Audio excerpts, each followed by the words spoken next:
Di antara para nabi lain itu bahkan ingin menjadi umatnya Nabi Muhammad, sekelas nabi. Kita tidak tidak hidup di zamannya, dan alhamdulillah saat ini kita hidup dan bernafas. Orang tua kita, guru-guru kita mengenalkan ada Sayyidul Mursalin Nabiullah Muhammad, kemudian kita beriman, kategori orang-orang yang beruntung. Allahumma. Sedangkan nabi lain dipanggil dengan sebutan namanya biasa. Rabbi Musa wa Harun ya Yahya khuzil kitab bil quwwah. Wahai Yahya, ambillah kitab bil quwwah, dengan kuat. Semua para nabi selain Nabi Muhammad sebutan namanya. Ini ada satu rahasia khusus. Coba kalau kita manggil seseorang dengan satu penghormatan, memanggil seseorang yang kita cintai dengan sebutan yang pikanya pikadede, itu hasilnya akan berbeda. Satu bentuk memuliakan. Ya, ada para pejabat pemerintah, baik dari tingkat RT sampai ke presiden, mereka menjabat sebagai aparat yang mengatur kemaslahatan negara, bangsa dan negara. Ada ulil amri yang diantaranya para ajengan, para alim ulama. Ketika kita memanggilnya dengan sebutan memuliakan, itu berbeda. Contoh, ketika memanggil Pak RT, Pak RW, walaupun usianya masih muda, kita yang tua nih, ada yang tua di sini siapa? Oh, Aki Gading, ya, Aki Gading. Untungnya sisa 2 Pak, jadi Aki. Aki Gading manggil ke Panglima dan orang keneh teh ya, kebenaran jadi RT di rumah itu. Jadi begitu lewat, P, kamana P, W, kamana W, padu tak bawe. Ya. Sedangkan dia menjabat aparat. Ada ustadz baru tan gitu. Musim itu kalau tan doang deh. Ya. Dipotong ustadz jadi tantong dan menang kalimat di mana itu? Usna kamana keun. Ya. Dah. Secara fikih memanggil istri memanggil suami juga fikih mengatur. Ketika kita memanggil hanya dengan sebutan namanya saja dan memanggil dengan sebutan pikanya asalnya ada bebek sama ayam. Ya. Cerita ayam beb tuh, ayam beb asalnya bebek dari ayam. Ya, ayam sama bebek. Si ayam manggil bebek, beb, kemana beb? Terus si bebek manggil ke ayam, oh aku mau jalan ke sana ayam beb berawal dari ayam sama bebek. Diambil sama siapa? Diambil sama orang yang lagi jatuh cinta. Akhirnya ayam beb. Ya. Nah, di hadapan anak, di hadapan anak-anak itu, ketika suami memanggil istrinya dengan sebutan ibu, mengibukan siapa? Mengibukan anak-anaknya. Suami ya manggil dengan sebutan ibu tuh karena di hadapan anak. Ketika berdua bermesraan, panggil dengan sebutan mesra. Fikih begitu. Coba kalau manggil bu kerduaan, apalagi sedang bergaul, ibu nasaha. Ya. Sama, istri pun manggil yo Kakang Prabu atau apa ya. Rada kepenak tuh. Nah, tadabbur Al-Qur'an saat ini kita melihat ya, di awal Ramadan banyak terjadi bencana depan mata kita. Karena terjadinya di Karawang, di Bekasi. Banjir, ya, di mana-mana, di beberapa titik. Apa ini siksa? Apa ini ujian? Atau bagaimana? Maka ditempelkannya adalah kepada orang tersebut yang saat menerima musibah itu. Karena ada beberapa orang yang memang mereka agnia, ahli sedekah, ya, kemudian kebanjiran, ketutup rumahnya sama air, mobil itu kayak mobil-mobilan dibawa masuk ke dalam sungai. Berapa mobil, berapa puluh, bahkan ratus, mungkin ribu rumah yang terendam. Depan mata kita musibah itu. Maka kalau yang menerimanya itu adalah orang-orang yang kufur terhadap agama Allah, itu adalah siksa. Tapi jika yang diterimanya adalah orang-orang yang mereka notabene adalah para kekasih Allah, ia sedang diuji. Karena tinggalnya bersamaan, mau tinggal bagaimana? Innal ladzina kafaru lan tughniya anhum amwaluhum wala auladuhum minallahi syai'a wa ulaika humul khalid wa ulaika humun nar wa ulaika ashabun nari hum fiha khalidun. Al-ayat.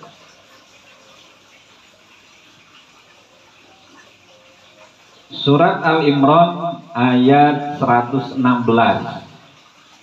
Yang punya Al-Quran terjemah atau pegang HP mau browsing silakan. Artinya dilihat. Kita belajar mengangan-angan makna di sana. Belajar Iqra yang ketiga. Walaupun level kita misalkan masih ada di level Iqra 1, apa Iqra 2, karena ini sedang belajar Nuzulul Quran. Temanya spesial Nuzulul Quran. Memperingati turunnya ayat Al-Quran sambil cerdas menyikapi keadaan. Kan keadaan tadi sedang kena musibah. Ini jawaban ayatnya. Innal ladzina kafaru, wong kufur. Ini garis bawahi tafsir ketika menyebutkan atau memanggil hei orang kafir, orang kufur, jangan ditibakkan kepada non muslim. Non muslim mah udah jelas. Ini kan yang baca Al-Quran kan kita. Ini kan kitabnya umat Islam. Tapi kok yang dipanggil hei orang-orang kufur? Ya orang kabeh kufur. Kita semua termasuk kategori orang yang kufur itu tadi. Dipanggil oleh Allah dengan sebutan kufur. Bagaimana? Kufur terhadap nikmat. Dianugerahkan oleh Allah mata buat melihat baca Al-Quran. Ternyata boro-boro baca Quran. Dianugerahkan oleh Allah telinga untuk mendengar yang baik, ditutup aya suara adzan gentu didenge. Kufur bukan? Banyak, sampai ke meninggalkan zikir. Renungkan ketika ada ayat innal ladzina kafaru, masukkan pada diri kita, aduh, kita ini termasuk orang-orang yang kufur. Disambung, lang tughniya anhum amwaluhum wala auladuhum minallahi syai'an. Kufurnya apa? Dijelaskan. Di sini mulai dijelentrehkan. Lang tughniya tidak akan mencukupi anhum di antara kalian opo amwaluhum harta kalian. Nah, bahas ke harta. Hartamu tidak manfaat kalau tidak digunakan untuk sedekah dalam kebaikan. Hartamu justru akan menjadi ular yang akan mencabik-cabik tubuhmu nanti di yaumil kiamat. Hartamu gak dizakatkan, maka aku banjirkan. Ini yang mereka kufurnya dengan kesombongan, mobilnya bagus, rumahnya mewah, kalep, soprek cuma aja. Teringat ke masjid-masjid aja. Waing bebes kan bahasa Gusti gitu. Mikir moal maneh sanggeusna di ber musibah ku aing. Lantumian hum amwaluhum. Di dunia sudah tidak ada manfaatnya. Kayak permainan itu lihat kan. Lihat di video, ya Allah, mobil ampul-ampulan berapa mobil. Ya. Karena dunia lambun di ayat lain. Dunia itu adalah tempat permainan, walahun, anggur-angguran. Anggur. Terus siapa lagi yang tidak manfaat? Wala awladuhum, dan anak-anakmu juga tidak bermanfaat. Kenapa? Kau terlalu sibuk bekerja, kau terlalu sibuk tiktokan, sehingga anaknya kau tak sekolahkan, kau tak titipkan ke tempat pengajian, kau tak kasih contoh ajak ke masjid, kau tak kasih contoh ajak ke musola, ajak ke majelis-majelis ilmu. Wala auladuhum, anakmu juga tidak akan menolongmu di yaumil kiamah nanti. Bahkan jadi getah, jadi mangandeh, benang narkoba, ditangkap sama buser, suka apa, dibawa polisi, asup ke penjara, kena getahnya. Wala auladuhum minawasai. Di dunia sudah jadi apa? Kenapa? Karena anaknya tidak dikasih contoh, bapaknya gak mau ngaji, ibunya gak mau ngaji. Kenapa semua elemen masyarakat, baik miskin, pejabat, laki-laki, perempuan, dewasa, masih kecil, suami, istri wajib ngaji? Karena supaya tahu hak dirinya dengan Allah dan hak dengan dirinya sesama manusia. Istri wajib ngaji agar tahu tata cara taat kepada suami bagaimana. Suami wajib ngaji agar tahu menjadi pemimpin yang baik terhadap anak dan istri bagaimana. Pejabat wajib ngaji karena tahu supaya bisa mengatur keuangan tata negara dengan baik, tidak dikorupsi. Sampai ke elemen terbawah yang miskin sekalipun wajib ngaji agar tahu mampu sabar dalam menyikapi kehidupan. Semuanya wajib ngaji. Mau masuk di dunia thariqah, syaratnya cuma 2, talqin dan taklim. Mau buka thariqah juga taklim wajib. Dengan hadis Nabi, setiap orang wajib mencari ilmu.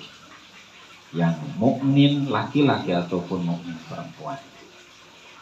Ayo hasali.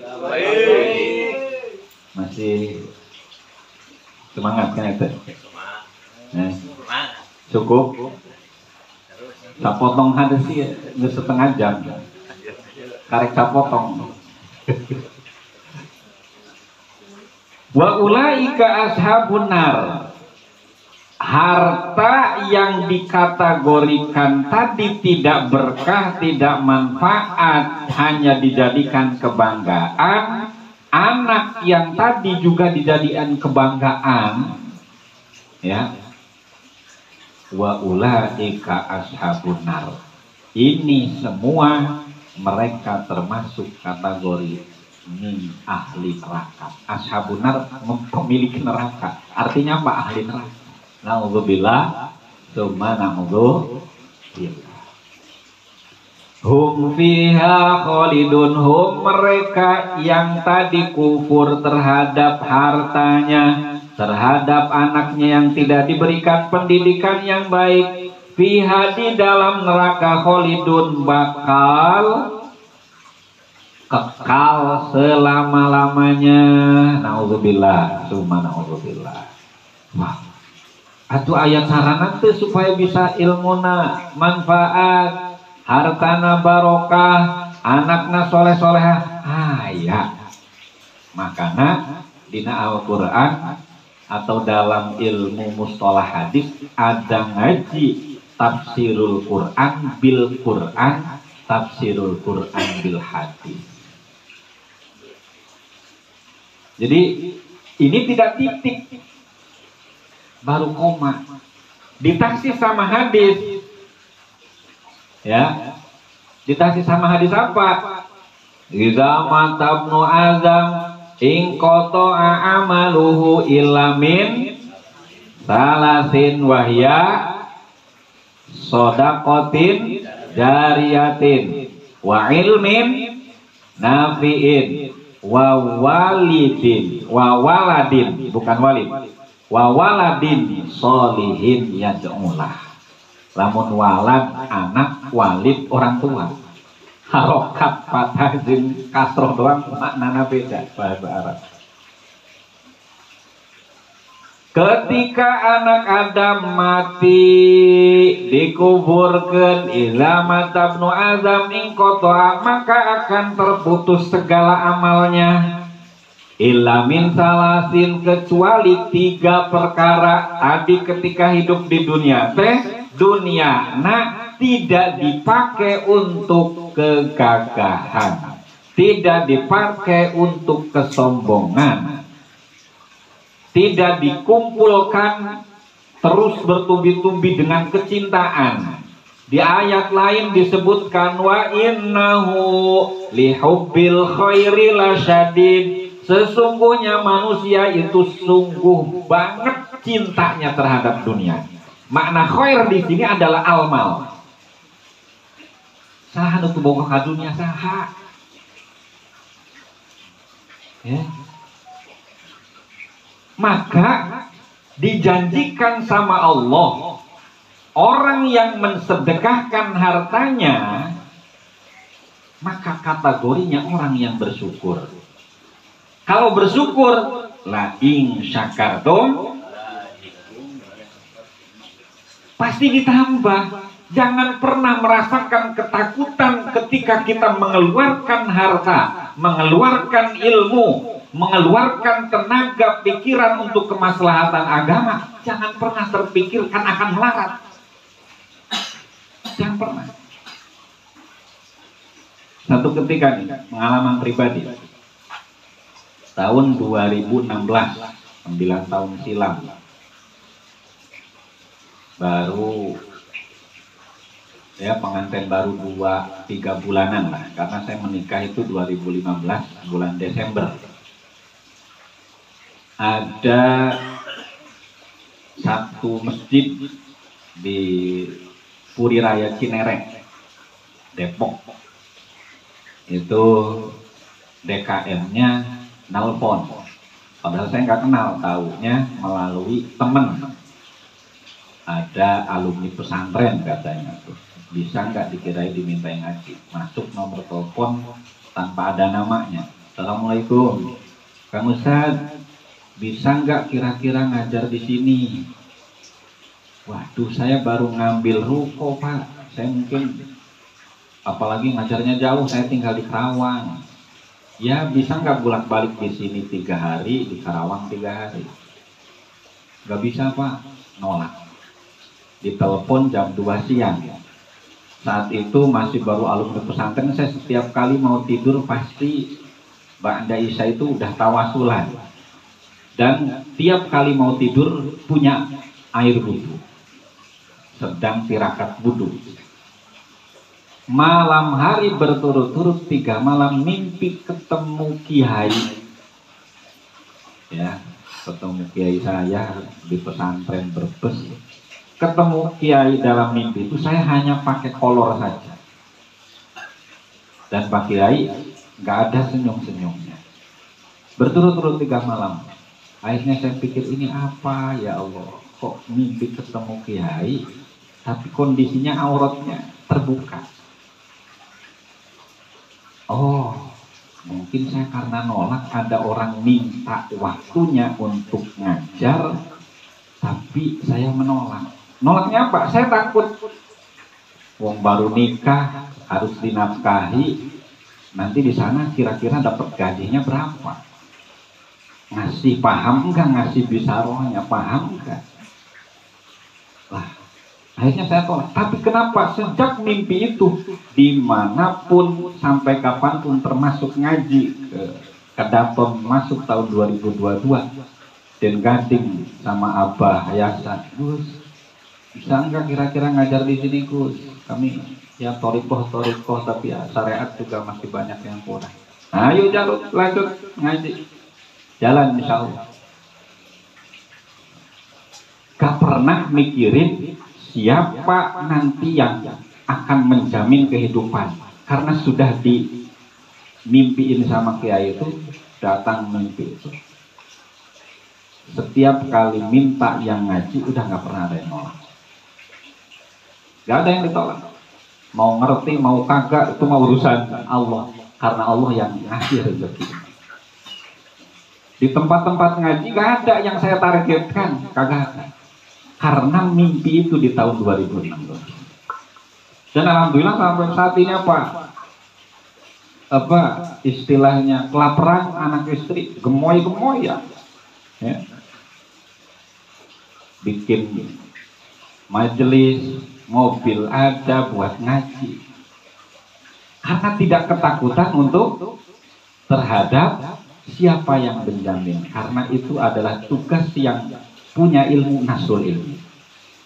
Sama, kalau ternyata yang punya ilmu kemudian tidak mau mengajar karena kemudian komersil, tidak menentukan tanda tangan MUI-nya mau berapa, innalladzina kafaru, masuknya di sana.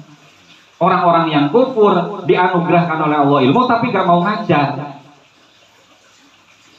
Dianugerahkan oleh Allah harta, yang dikasih anugerah oleh Allah harta banyak, silakan sedekahkan di beberapa tempat-tempat yang mereka membutuhkan untuk kemaslahatan agama.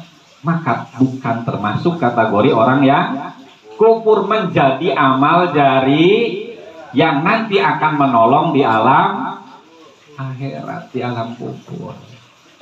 Jadi jariah itu bukan hanya harta, walaupun nanti di akhir itu yang keduanya ilmin nafiin, ilmu yang bermanfaat. Jelas kalau ilmu yang bermanfaat, maka apa? Saya niatkan ngaji dimanapun adalah sedekah ilmu. Dengan sedekah ilmu apa berkurang? Bedanya sedekah ilmu dengan harta beda. Sedekah ilmu, ilmunya semakin nempel dan semakin bermanfaat, yang diterima oleh orang. Ingat, artinya 1 ditambah 1 bukan 2 untuk ilmu. Tapi kalau harta, begitu 1 disedekahkan, ya sedekah 100.000 jangan kesedaton, kurang aja nilainya. Namun jadi kekal di sana.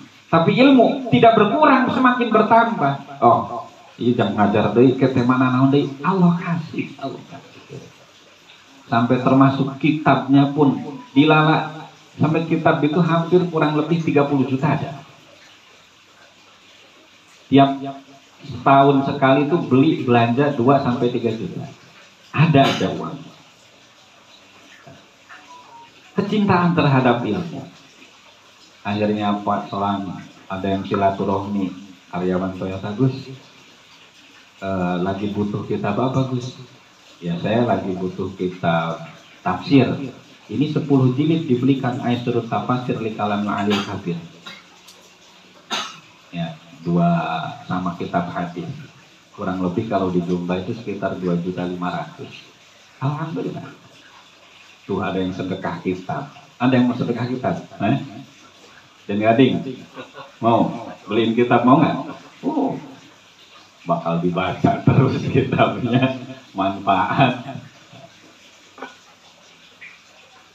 Ya amal jariah yang manfaat.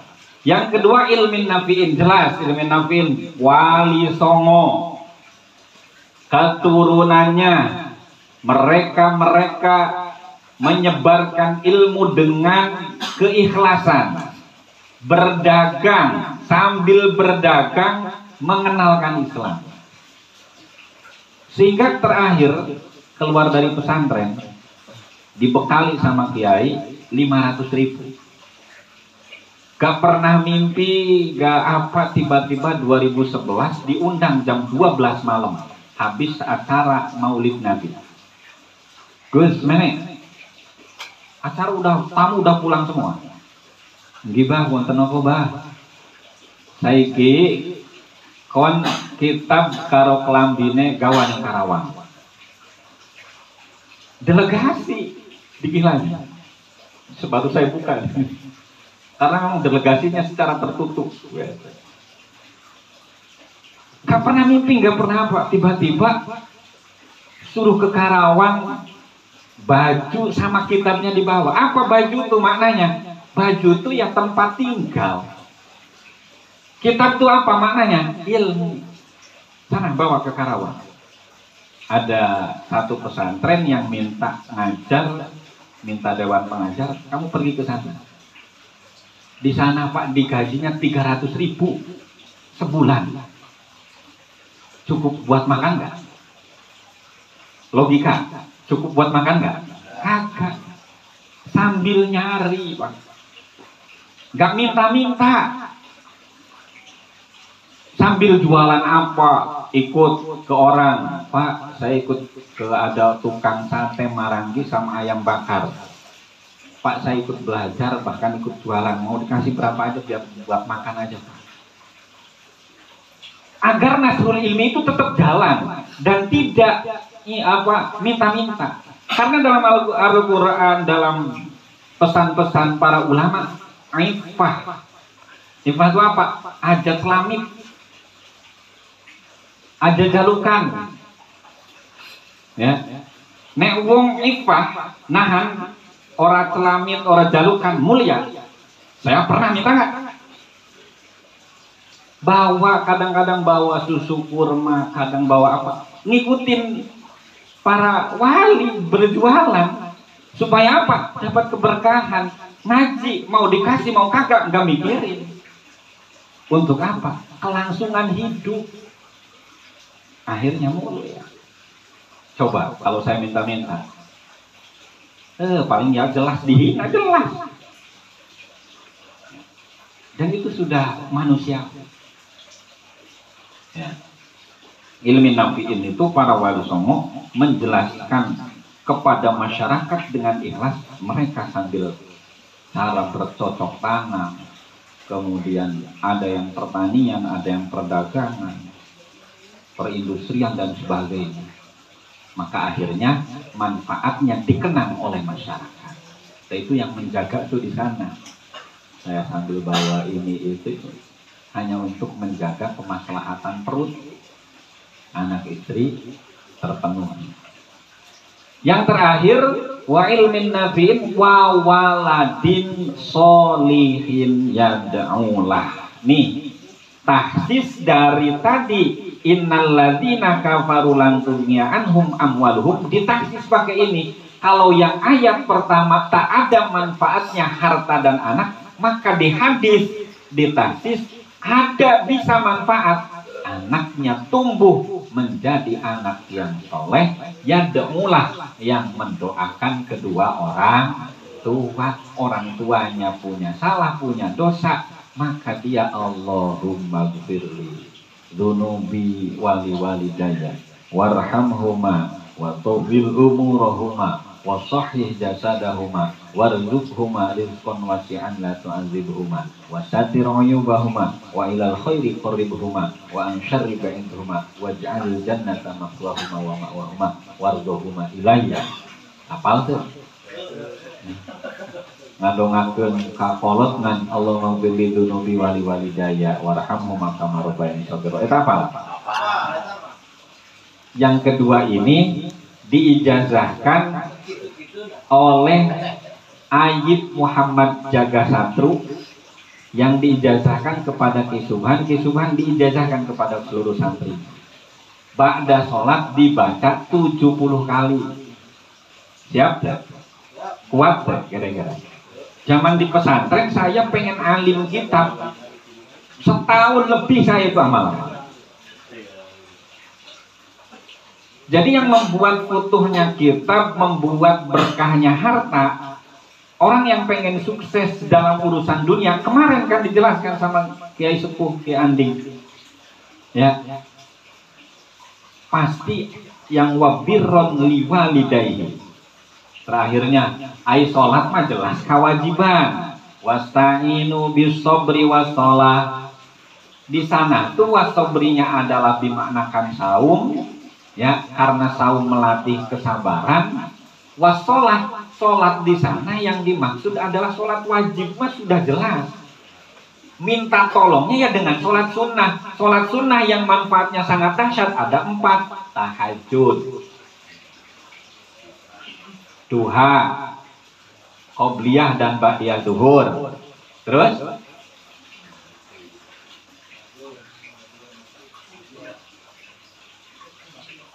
ya, di antara beberapa itulah yang nanti bisa digunakan untuk wasta'inu bis sabri wa, minta tolong sama Allah dalam kondisi punya ujian tuh.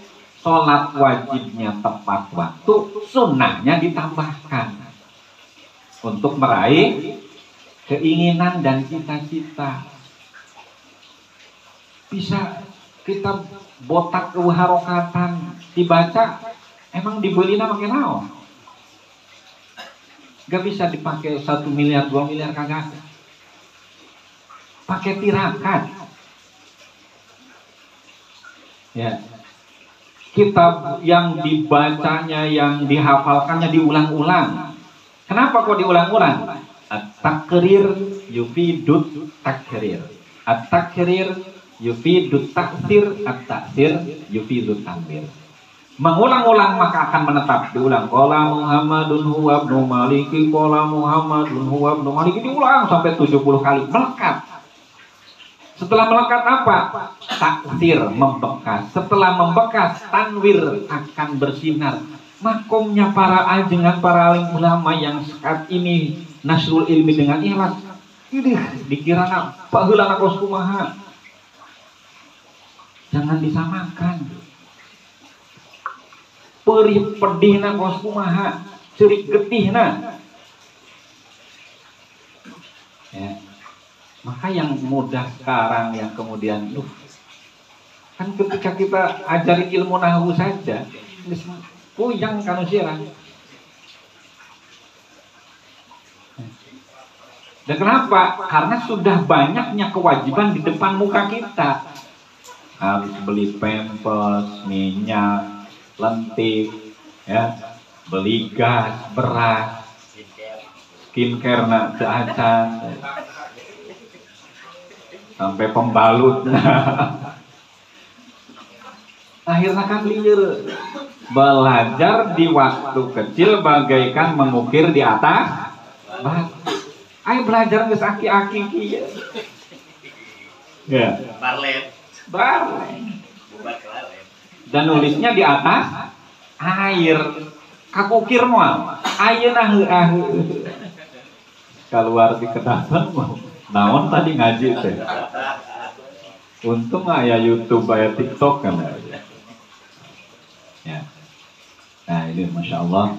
Satu kesimpulan bahwa malam ini sebagai renungan tadabbur Al-Quran, hayu sama-sama meraih keridhaan Allah. Apa yang saat ini Allah anugerahkan, hartamu, ilmumu, tenagamu atau pikiranmu, sedekahkan, infakkan untuk kemaslahatan agama agar menjadi amal jariah saat kita nanti tidak ada yang menolong di alam kubur. Sekian kajian malam ini, mudah-mudahan ada manfaatnya.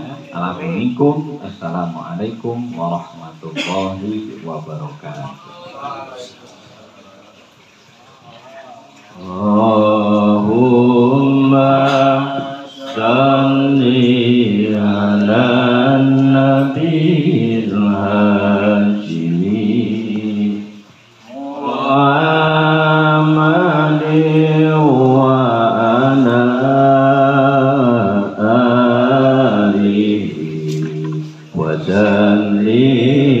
taslima. Allahumma